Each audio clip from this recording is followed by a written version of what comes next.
नमस्कार बच्चों, कैसे हैं आप सब लोग। आशा करती हूँ आप लोग बहुत अच्छे होंगे। मैं हूँ आपकी हिंदी व्याकरण की अध्यापिका और बच्चों हम पढ़ रहे हैं कक्षा 1 की हिंदी व्याकरण, जिसमें आज हम पढ़ेंगे पाठ नंबर 8 जिसका नाम है लिंग यानी कि जेंडर। तो बच्चों ये लिंग क्या होते हैं? लिंग वह होते हैं जिससे हमें यह पता चलता है कि वह शब्द स्त्री जाति का है या पुरुष जाति का।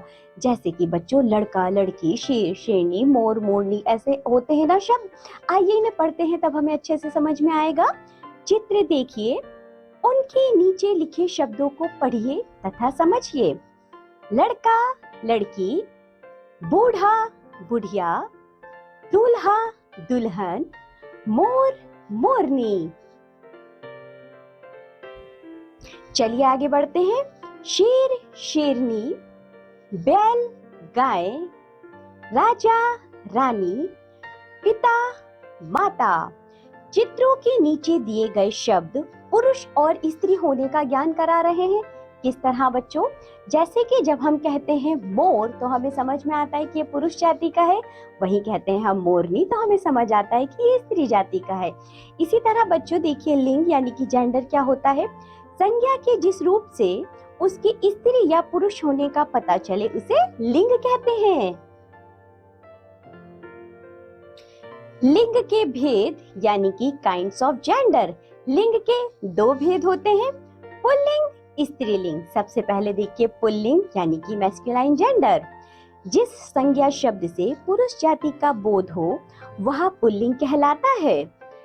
पुरुष जाति का ज्ञान कराने वाले शब्द जैसे कि आदमी, छात्र, अध्यापक, डॉक्टर, बूढ़ा, धोबी, मजदूर, नौकर, दूल्हा, सेठ, पति, माली, घोड़ा, कुत्ता, मुर्गा आदि।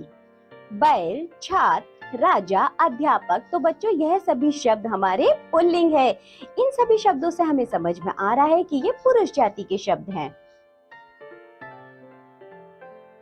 अब देखिए स्त्रीलिंग यानी कि फेमिनाइन जेंडर। जिस संज्ञा शब्द से स्त्री जाति का बोध हो वह स्त्रीलिंग कहलाता है। स्त्री जाति का ज्ञान कराने वाले शब्द औरत, छात्रा, अध्यापिका, डॉक्टरनी, बुढ़िया, धोबिन, मजदूरनी, नौकरानी, दुल्हन, सेठानी, पत्नी, मालिन, घोड़ी, कुतिया, मुर्गी आदि। जैसे कि गाय, छात्रा, रानी, अध्यापिका।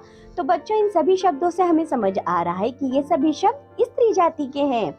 हिंदी भाषा में सभी शब्द या तो पुल्लिंग होते हैं या स्त्रीलिंग होते हैं। तो बच्चों इसी को कहा जाता है लिंग, जिसके दो भेद होते हैं। तो आपने क्या जाना? आपने जाना संज्ञा के जिस रूप से उसके पुरुष या स्त्री होने का पता चलता है उसे लिंग कहते हैं। लिंग के दो प्रकार होते हैं, पुल्लिंग और स्त्रीलिंग। तो बच्चों इसी के साथ ये पाठ होता है यहाँ समाप्त। आज हमने जो भी पढ़ा है आप लोग उसका अच्छे से अभ्यास करिए। अब हम मिलेंगे आपसे अगली कक्षा में, तब तक के लिए बाय बच्चों।